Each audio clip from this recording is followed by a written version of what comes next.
dealing with this. Your hair's on both sides today.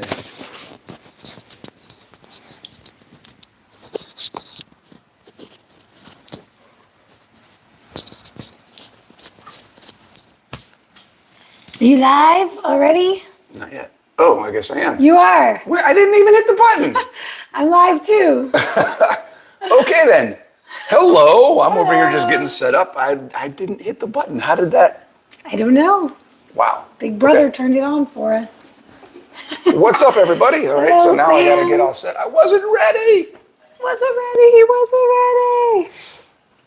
Oh my goodness. All right, is this close enough for your feet? No. We got to adjust it every time. You and your short limbs. Now I can reach. All right. Hey, what's going on, everybody? We have a great, fun, super topic today. You didn't take a picture beforehand or anything? No, I'm using the cover photo today. Oh, okay. Cool.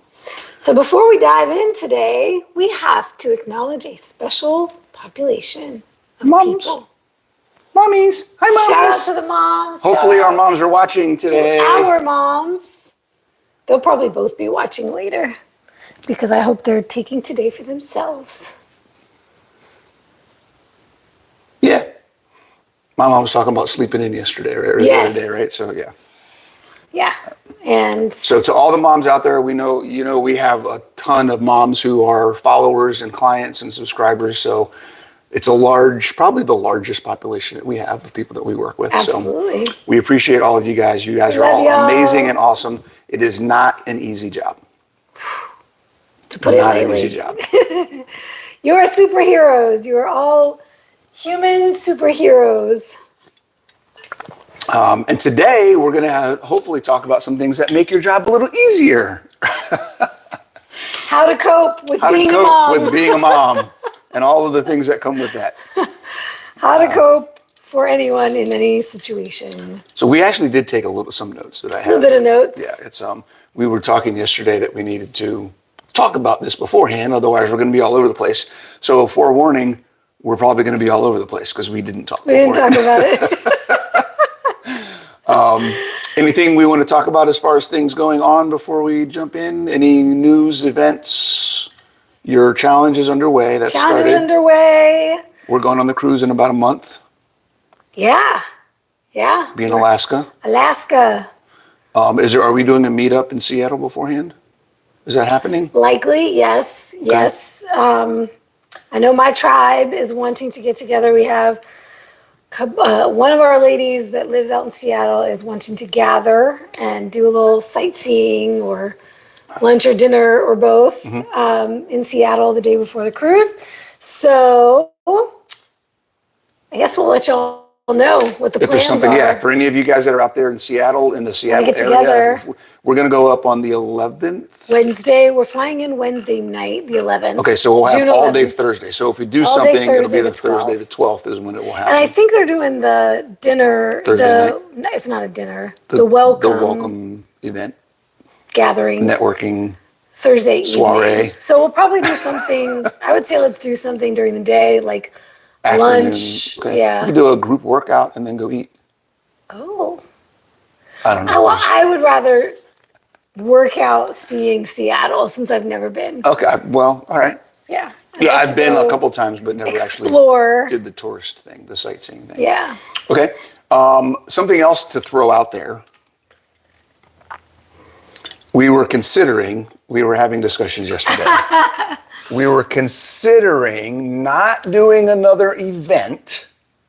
As you all know, a couple years ago, we did Antithetic, which was a fantastic conference. It will happen again. We don't know when. Yes, eventually. It will definitely happen again. Eventually, we will do that it. That vibe and that whole atmosphere was so freaking awesome. What we're thinking about doing, are we thinking about next year? Or towards the end of this year? You want to do next year. I'm thinking next spring, summer, something. Spring would be nice. Next spring. Would be nice. All right, so we're going to give you guys about a year notice. We're thinking about doing a meetup. Less than a year if we're talking about spring next year. Well, now, sometime before Memorial Day, something like that. We're thinking about doing a meetup in the Mid-Atlantic, DMV, Northern Virginia area. So if you're interested and that's something that you may be up for doing over the next 10 to 12 months, just let us know. hey, I'd love to come to something if you have it.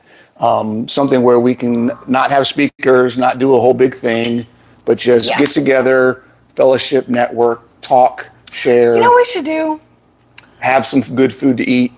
We should do maybe go on a walk or a hike or something and just kind of spend the day with each other. We should do an interest email capture thing. So if you're interested, you can drop your email address and you'll be informed when we do make plans. We could share that and put it on both of our sites and link trees and whatever else. So, okay, yeah, we can do that. That way we can just gather a group. You know what? You gotta remind me because I keep forgetting. I gotta add all of our info into the description of our videos. You haven't done that yet? I keep forgetting to do it. I know, right? Noob. Right? I know, you've only been I've doing only been doing this for 5 years. Longer than I have. I was thinking about it last week. I was like, oh crap, I gotta go put your stuff in because your stuff isn't even on these videos. I know, I'm sorry. Anywho, slacking. Yo, comment on his YouTube and say, hey, give us Natalie's info. Because when people ask for stuff, I comment on it and I'm like, go check her out here. But then I totally just spaced to put it in the description. Shoulda had a V8. Shoulda. So how do you cope with me? Lots of laughter. Lots of laughter? All right. I guess that works. Does that help you get through it? It doesn't hurt that you're easy on the eyes. Oh, you're going to make me blush and you couldn't tell. Okay, so coping is our topic. Coping mechanisms. Why did we start? We talked about this. It's a common discussion. It's a common topic. It's the topic. Thing. I mean, it's what the whole journey is really kind of all about. What is the one thing, regardless of the specifics, but pulling it back to the 10,000 foot view, if you had to describe the one thing that always throws people off, that's the cause or the reason or the excuse. Does it start with an A? No. No. A. Avoidance. Well, that might be how we might call it, but what would the person be saying? What would the person be saying? Yes. Oh, besides I'm coping, or I don't know where you're going with this. Okay. I'm missing something. The common denominator of every challenge or struggle that a client has, it starts with the letter S. S? Keep going. Again, we didn't talk about this We beforehand. didn't, no. So I have no idea where she's going. Okay, whenever somebody and struggle is not the S, but is having a Sex. struggle of any sort, what is always the driver of that for them? Just say it. You're gonna face palm when I say this. Okay. Stress. Yeah. Every single Whether real or imagined. or perceived, yes. And that's always it is, well, even when they're saying life happened, it's always things got stressful. Karen knows it. I felt so stressed. See, yeah, exactly. The first thing that comes up is, oh, this stressful thing happened, or I was stressed. That's always the answer of why they went off plan, why they ate the junk food, why they ate the sugar, why they didn't do their workout. Whatever it might be, it's always stress. Comes back up every time, right? So when we would talk about what is going on there, we would say they think that they are coping with these things. They're coping by eating. Right? Or they're coping by chilling on the couch and watching Netflix instead of doing their workout. Right. So I'm de-stressing. I'm going to come home from work after a long day. I'm going to sit on the couch. I need to de-stress. I need to unload. What are some other ones? I need to relax. I need some me time. I need a break. Yeah. Right. Yeah. And what is the break from? Right. I needed a break. Finish that sentence. When you find yourself saying, well, I just needed a break, right? Usually what they mean is I needed a break from eating healthy. I needed a break from working out. But what that actually equates to is I needed a break from nourishing myself. I needed a break from taking care of my body. I needed a break from being healthy. Here's a question. Why do we perceive doing the things that we need to do to take care of ourselves as stressful? And the things that are harming us as a stress break, relief. As stress relief. Yeah. It's totally backwards. Think about that. Really, really sit down and think about that for a second. The things that you have to do in order to feel good about your life, have self-confidence, improve your self-image, build that evidence of your ability to overcome challenges, all of the things that you say you're looking for in life, why are those stressful?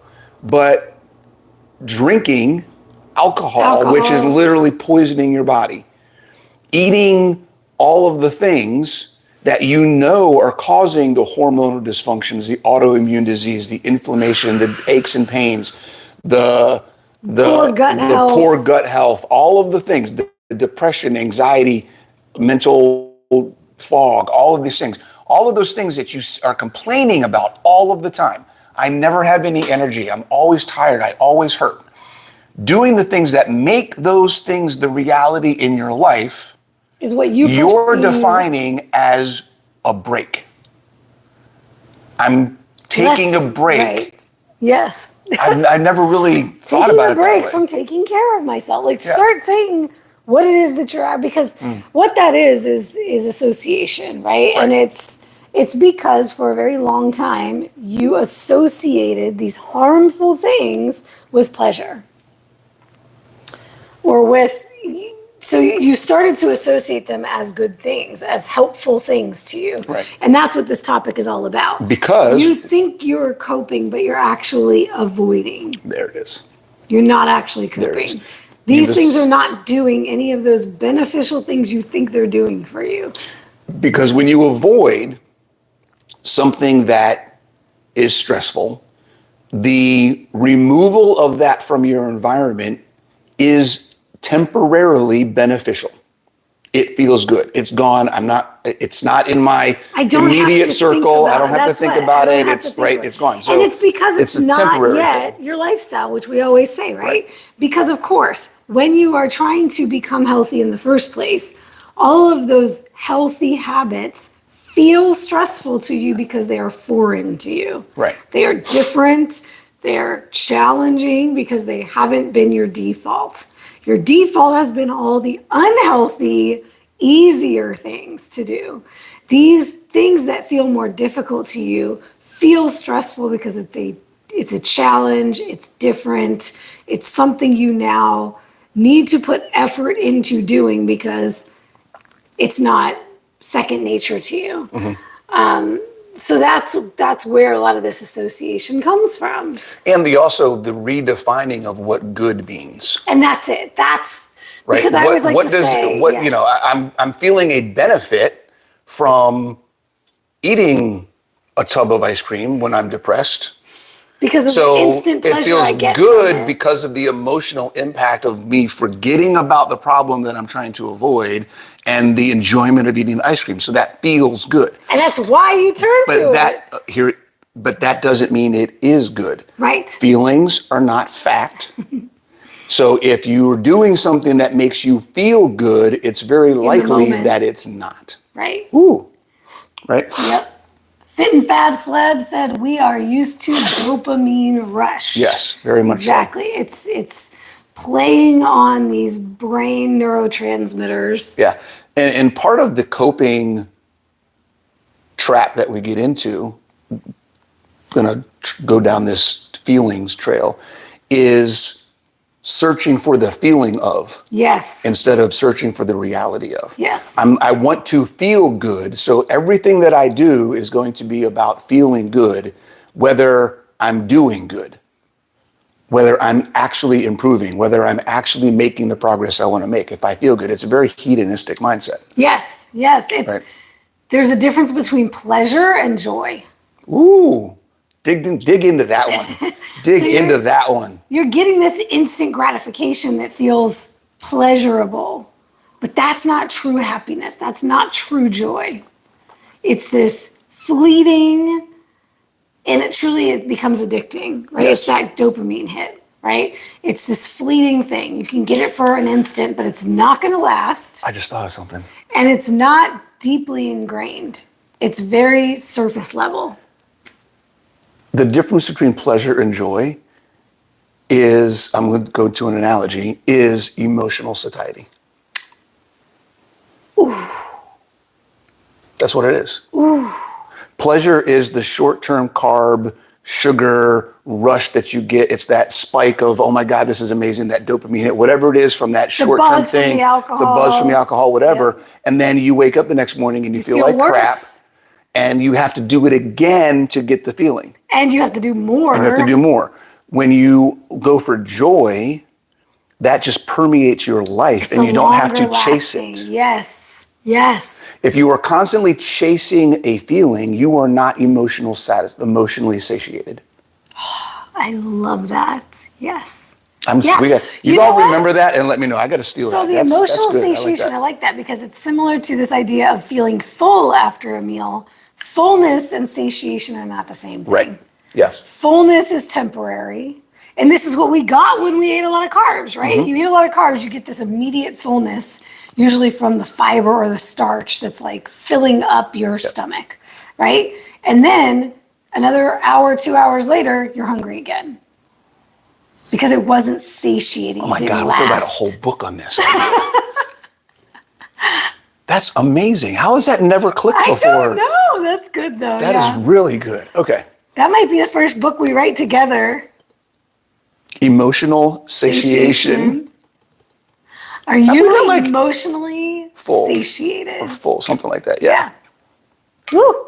Goosebumps. Stop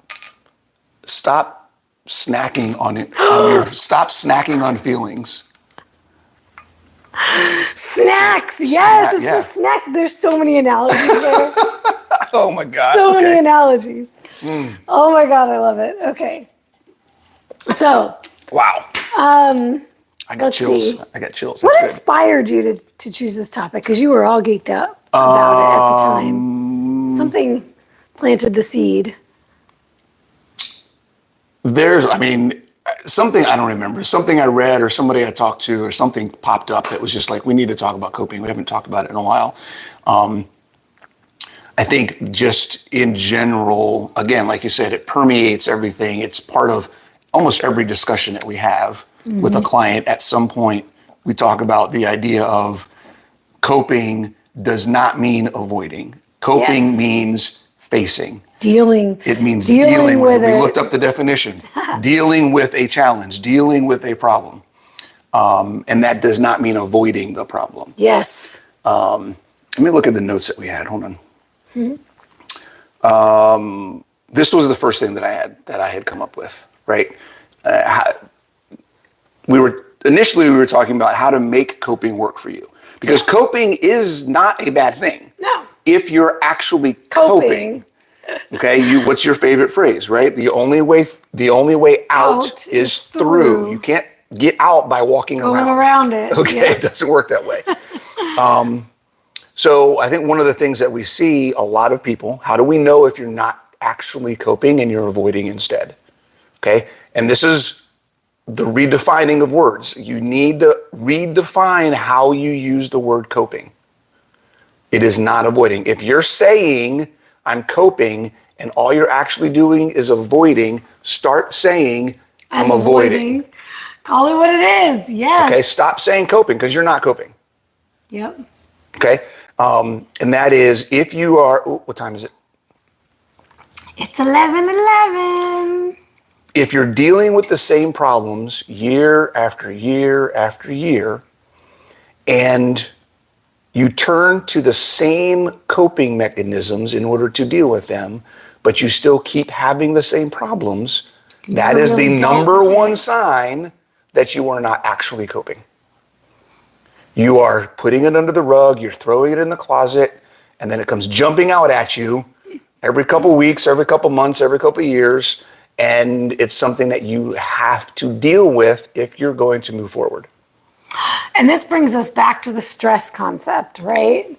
If week after week, month after month, year after year, You go on this diet fitness protocol to lose the same 20 pounds you keep gaining every year. Yeah. And you keep you keep allowing the same things to get you off track, right? This threw me off. The holidays is a great example. This derailed me. That's one of the statements I hear a lot. Yep. Such and such derailed me.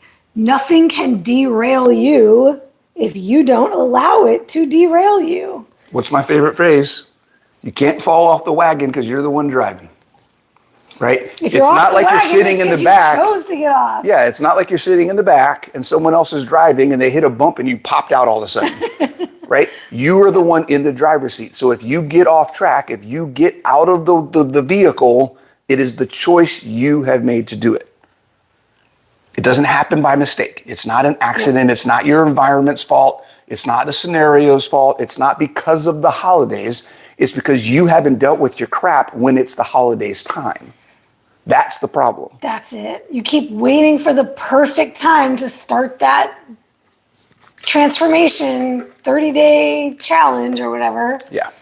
And you're like, okay, now I'm going to do it for 60 days. I like the holidays And then as thing. soon as the 60 days is over, you go right back to what you were doing before. Right. I like the holidays thing because a lot of people have problems and Yes. challenges on the holidays. Yep. And it's 100% because of their mentality around the holidays. And it's 100% predictable. And you know it's coming and you not can like prepare for it. This is just like some random thing tragedy that happened to you all of a sudden.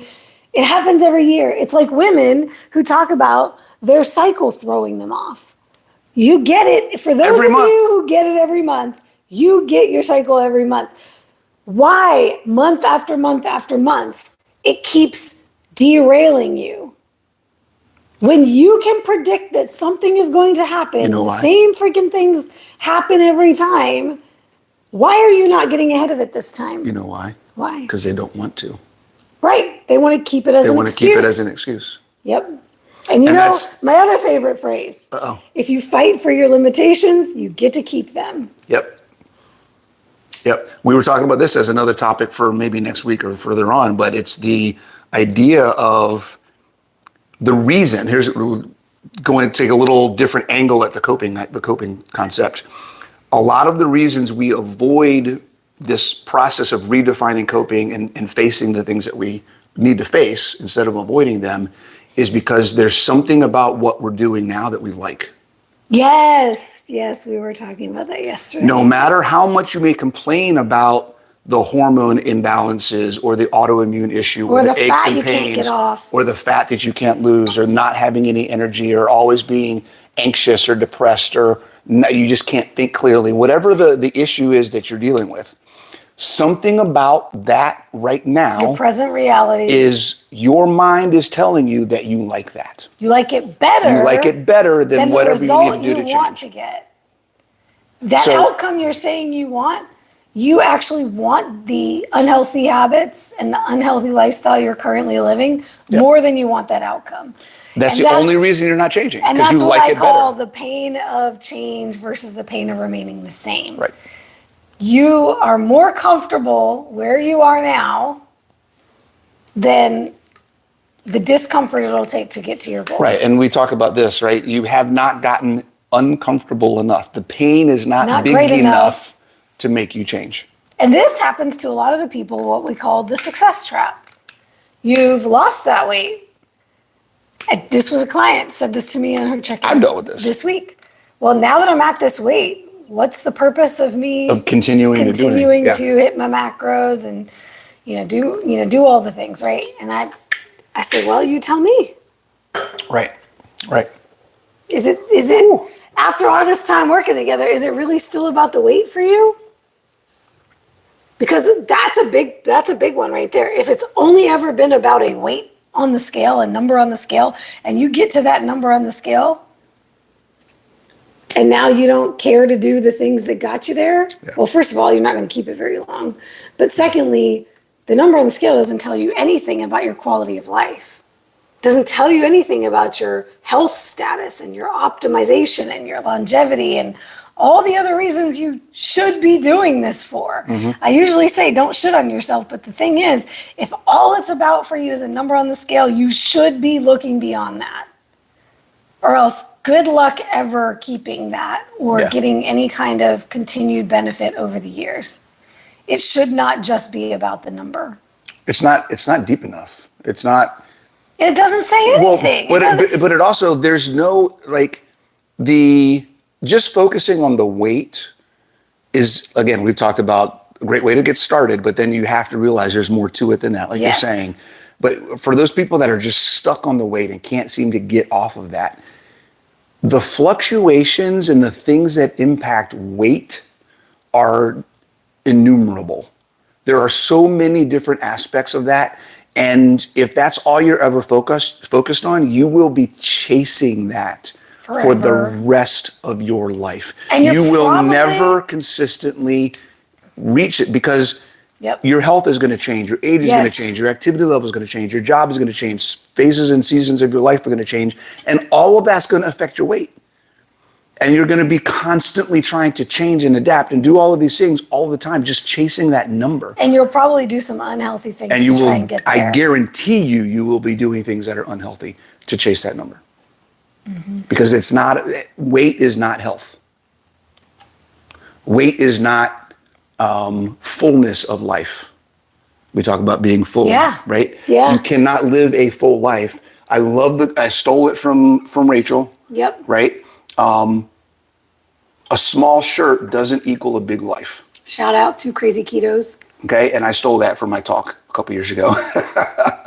Right, but that's seriously what you can be as tiny as you want. And we have tons of clients and tons of people we work with who are super small, skinny, lean, all kinds of things. Can't lift a 5-pound dumbbell. Yeah. Have a hard time walking up the stairs. Right? Your size doesn't mean squat. How well can you live your life? That's what this is all about. Yep. And for all my ladies who are more concerned with how they look, you're not going to look great if you weigh very little and you have no muscle, and you're still going to have too much body fat for the amount of muscle you have, and you're just going to look like saggy skin and bones. And soft and squishy. You know what I think of when I think of skinny fat? Do you remember Stretch Armstrong? It sounds familiar. Some of you, she may be too young to remember Stretch Armstrong. It was always calling the toy. You're a baby. You're in your 40s, but you're a baby. Because you're an old man. Exactly. Stretch Armstrong was a toy back in the 70s, I guess, where it was like a figure. That is before my time. But you could stretch him. He was super squishy. You could stretch him and do whatever else. That was like the Gumby of my age. Kind of, but it was just a different material. But yeah, when I think of skinny fat, I think of Stretch Armstrong. Like there's no real substance or bone. It's just kind of just you can just do whatever. Yeah. Yeah, nobody wants no muscle, that. no bone. Yeah. Okay. Coping is not avoiding. We talked about that. One of the things and reasons why people try to avoid and not cope, even though they think they're coping, is because of these things called emotions. Those damn emotions again. Damn it. Why I gotta be feeling stuff? When can I just live without any emotions? It ain't never gonna happen, fam. This is what I like to say about the stress, right? It's like, it's never going to go away. Nope. So you've got to stop using that as the excuse. Ooh, guys. Because once you actually can cope with stress, and what is stress? All stress is a feeling. It's an emotion. Can I correct you? Yeah, go for it.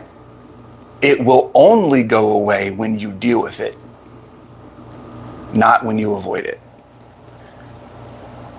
Right? Yeah. If I can deal with the things that are happening and why I'm perceiving them a certain way, or why I'm thinking about them a certain way, or why I feel a certain way about whatever is going on, if I can understand it, become aware of it, deal with it, work through it, then that stressor, that thing that has been causing me stress, will no longer cause me stress.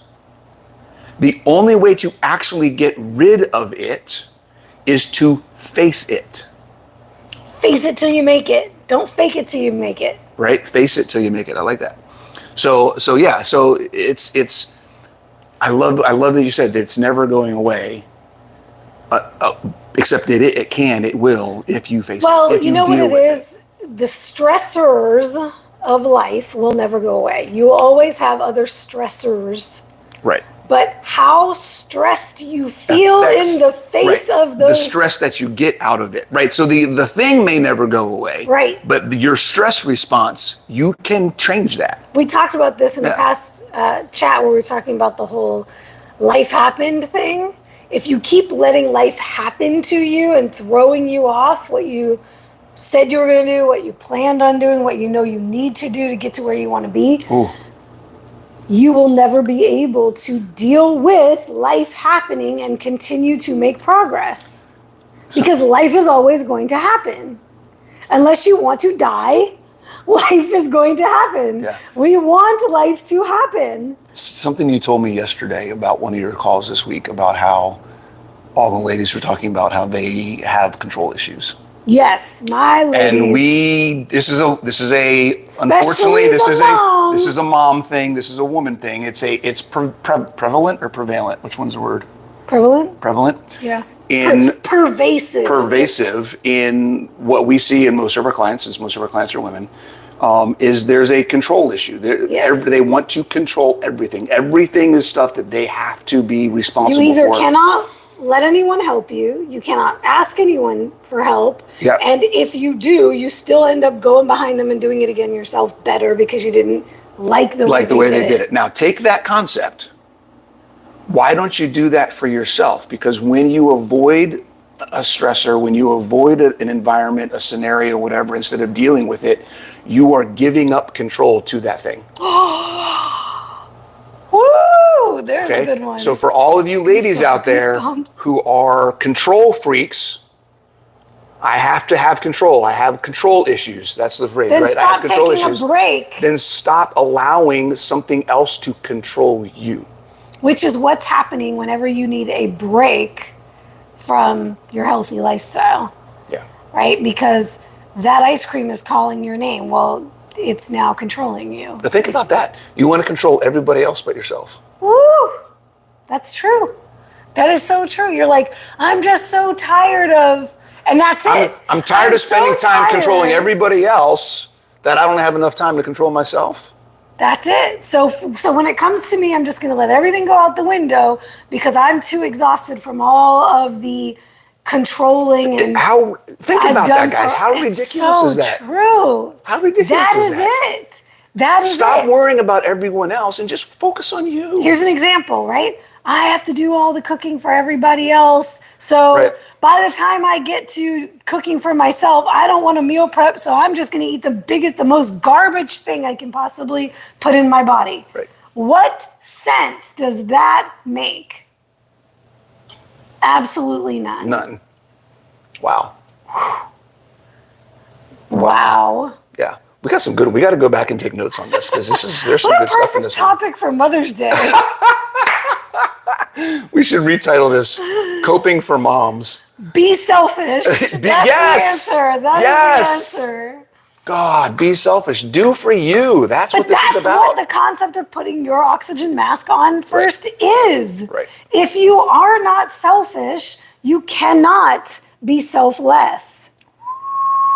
You can't do anything for anyone else if you are not present, alive, surviving. Can we add to this control? Yes. This control thing. So another aspect of the control thing. So we just talked about you're a control freak, but you don't want to control yourself. You want to control everybody else. How about this one? What if part of the problem in all the stress is that you're trying to control everybody else and you're trying to control things that you actually have no control over? Spheres of control. Right. I'm a control freak because I want to be, even though in many circumstances I have no control at all. And I'm creating this friction between my thought processes and perceptions and reality. That's what stress is. That's what stress is friction. Comes from. Yes. It's that heat of two things opposing each other and getting hot and causing inflammation and breaking your brain. Focused on the things you can't control. If there's absolutely nothing you can do about it, it does not deserve any space in your mind. None. No energy at all. And There's a lot of things that you try to control and you think you're controlling them, but you're actually not. So here's a really great visual to help you with this. Look up the spheres of control and you will see this like where it overlaps. It's what do you call those diagrams? Venn. Okay, that's what I thought, but I thought I had it wrong. Nope, Venn diagram. So you'll see, like, okay, here's the circle of things that that I actually have direct control over. Yep.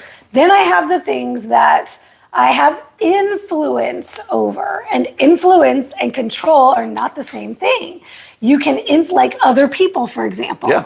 You can influence what another person does, but you don't have direct control over what they do.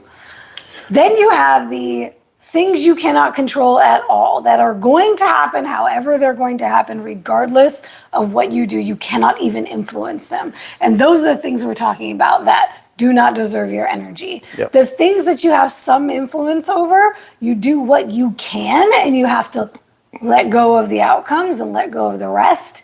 And then the things you can directly control, that's what you need to place your focus on. Trying to control things you can only influence is manipulation. And that is going to drain you. The more effort you put into manipulating other people and circumstances, the more you're going to destroy yourself. Okay, think about that, guys. You can't control other people. You can manipulate other people. You can try to do things to get them to do things or act or decide or think the way you think they should. But what right do you have to do that? And here's another piece. Even if it's your kids, especially if they're adults. Yes. If you have kids that are 18 years and older, even if they're 16, 17, 18, they're coming into their own and they're capable of thinking for themselves and having their own opinions and perceptions and things like that. If you were trying to manipulate them to be and do the things the way you would do them, you are violating their individuality. You are trying to manipulate them, and that is stealing from you. And how about this? Back to the control piece on the other side is if you feel the need for somebody else to behave or act or speak a certain way for you to be successful on your journey, you are giving your control away. Yep. I could do XYZ, but my husband's not supportive. But my family isn't doing what I'm doing. But I'm the only one in my family that's doing this. But they don't support me. But they criticize me. But they. Yeah. That doesn't mean it's going to be easy, but it doesn't change the fact that it's still your responsibility. You have to take ownership. And it's going to be hard. That's part of the process. That's the challenge, the right? initial process before you even get into implementing any kind of plan or even creating any kind of plan. It needs to start with, we always talk about the why, right? Why am I doing this? Why does this matter to me? Because first of all, that's what you lose sight of when you just want the break or whatever, right? So keeping that why front of mind is key. But as soon as you establish that why, the very next thing you need to understand and you need to recognize and acknowledge and have front of mind is that I may be super excited and motivated right now by my why and my goal, but that's not going to last. Right. Let me think about the challenges that are going to come up. Let me outline every obstacle I can possibly brainstorm. You should create an entire list of every obstacle that you can imagine that is going to be in your way before you even start the plan. Because if you have the obstacles in mind, you can create a more powerful plan, a more successful plan, and a more sustainable plan, a plan you'll actually be able to stick to. Because what does everybody do when they get excited and motivated about their goal? Jump right in, right? They're like, I want to work out 7 days a week. I'm going to go to the gym every day. I'm going to have, and they're just making these massive plans that have no base in reality in their lives. And if they looked at their schedule and they looked at their responsibilities and they looked at all the things that could get in their way, they would make a very different plan. And a plan that they could actually stick to and that they feel empowered by. But what happens when life gets in the way because you didn't think about that and you had your rose-colored glasses on and you made too big of a plan that was Not more than you realistic. could handle? The first time you fail on something, what happens? I was defeated. I felt defeated and I got derailed. It's like, well, because first of all, you didn't have a realistic view of what you were capable of. And then this feeling of failure, you allowed that to get in your way. Can I go on a little bit of a rant? Yes, please, by And- all means. This kind of goes into the coping, right? So when that happens, what do people do? They cope with their failure, air quotes, by blaming the program, by blaming the process, The by plan. blaming the diet instead of taking that responsibility. I tried keto for 6 months and it didn't work for me. Well, you tried going lion diet, intermittent fasting, and working out 5 days a week from doing nothing. Right? Yep. And then blaming it on the diet or the program or whatever it is, instead of looking at yourself and going, the way I did it Yep. is where the problem was. Also, It wasn't You any gotta of that love at all. the like illogical thought process that happens when you fail or you do something wrong or you're like, oh, I didn't follow through on this thing I said I was gonna do. And that makes me feel bad. So what happens? That's where you say you're coping Right. by going off plan, Take a break. doing something completely counter to your goals now, because that's logical. Yeah. That's gonna make it all better. Yeah. No, you know what that is? That is an emotional response. And emotions are illogical. What? Logic, this is what I always like to talk about. Logic is prefrontal cortex. It's executive function of the brain. So- emotion lives in the limbic system, which is a survival brain. I want to change that a little bit because this is a lesson that I learned. Okay? Every decision is logical. That doesn't mean it's rational. There's a difference. Okay. Because every decision follows an if-then pattern, which is the definition of logic. It's the premise of what the if is that's whacked. It's the thought process of what is the goal? What am I trying to do? What am I responding to? It's the rationality behind the decision. Okay, like So if the I emotion cheat is on my- irrational. Okay, if I cheat on my diet, then I'm going to cheat more because Right, which is not it's logical, but it's not rational. how is it even logical? It's just logic follows a pattern of premise and action response. It's the rationality of it. That just doesn't make sense. Okay, so then rationality is what lives in the prefrontal cortex, Right. the executive functioning of our brain. Right. So we need to shift. I was talking about that's where you need a shift from the emotional to the logic or to the rational. It's very irrational. I had a huge discussion years ago about this because I say the same thing all the time. I was like, they're just not being logical. And he slammed into my face. He was it's like, the term everybody's you're logical. using, but what Right. we mean by it is Right. you're not using your executive function. Well, You're- but I like the differentiation because rationality is almost like saying sanity. yeah, It's living like in reality. we're instead of living in this, like, reality versus fantasy world or you're doing something that's upside insane. down world. Yeah. It's delusional, Delulu. right? And that's why I like that differentiation Yeah. because you're making a decision that literally is something. It's diluted. Yeah. It doesn't Yeah, make doesn't any make any sense at sense. all. Yep. Right? All right. So we just bashed on everybody for 45 minutes. All the things that people are doing So wrong. how do you cope? How do we cope? And then what are some things that we can do to actually move Turn this through this around. process and learn? Because it's a process. Do something different. Than So you did this is last something to time. understand too, guys. Changing these mindsets and changing how you're coping doesn't happen overnight. No. It's a process because you develop the habit.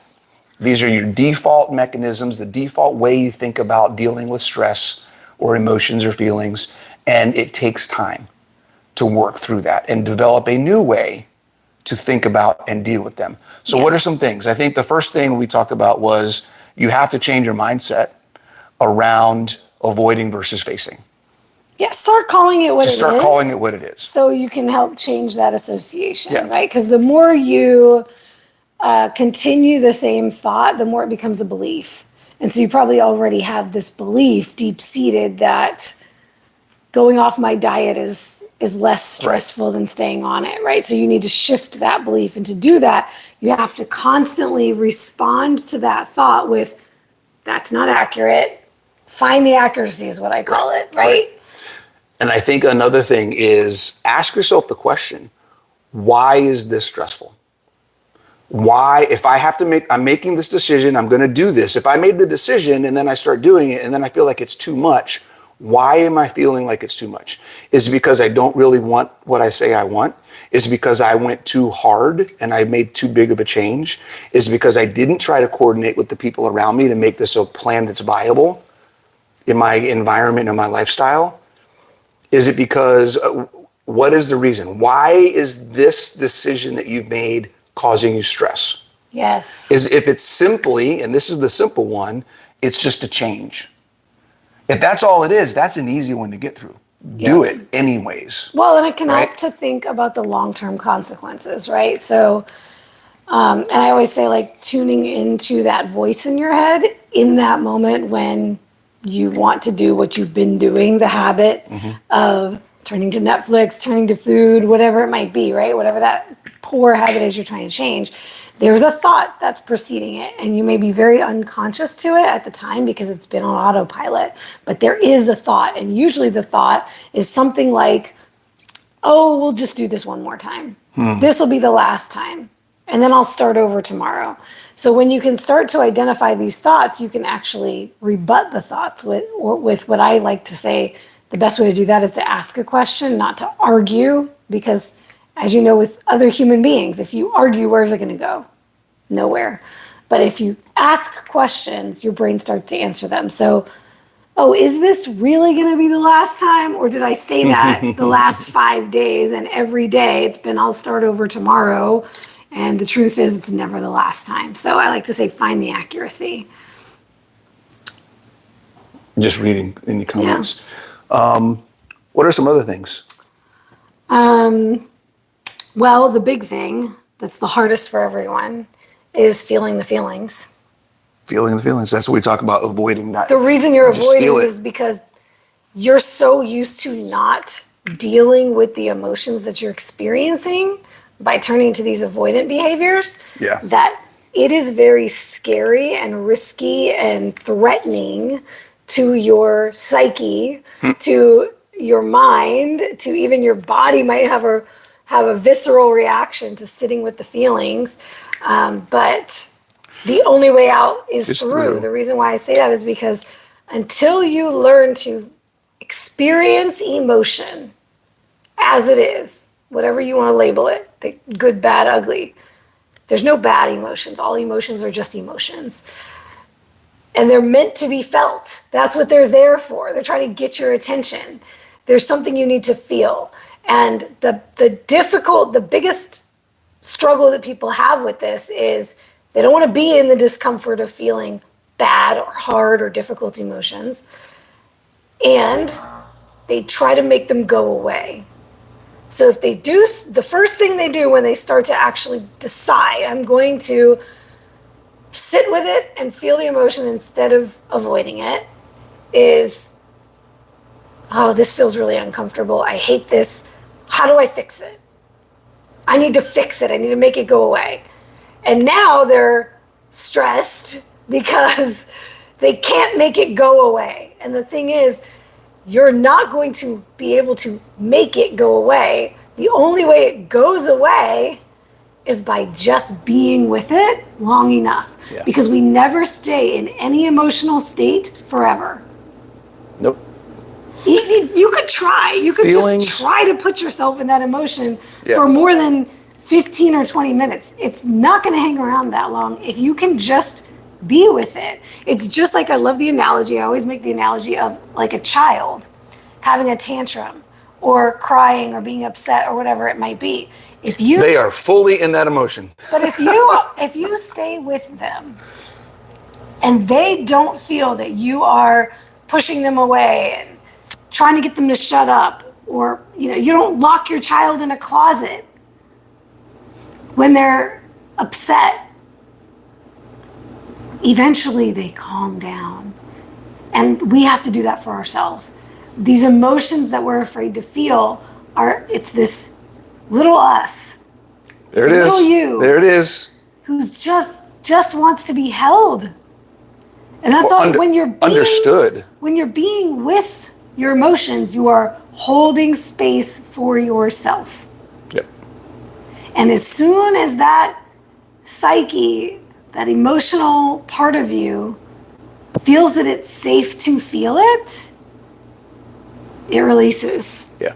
Whatever belief or perception you have around feelings is very likely what's causing most of the stress you have in your life. A lot of it, because when we try to avoid feelings, what we're doing is we are trying to artificially control a biological process. Right? Our thought, our brain does things that are designed to help us maintain our mental health. Right? Constantly avoiding the way we're thinking or feeling about something is literally trying to do the opposite of what our brain wants us to do in order to survive and thrive. Here's a great analogy. You could take this for anything. You could take the laundry. You could take the trash. You could take putting gas in your car. If you keep avoiding it, what happens? Does the problem go away, or does it just get larger and larger and larger? Now you have piles of laundry to do. Yep. Now you have the trash overflowing in your house stinking. Now you can't, now your car breaks down because there's no more gas. You can't go any further because you kept avoiding getting the gas. Right. You wouldn't stop taking showers because you don't like water. I'm sure people have. There's probably people who have phobias of water. And yeah. I can only imagine. I saw a video, oh my gosh. Face? No, I saw a video on TikTok of a woman who had an infection on her toe or something.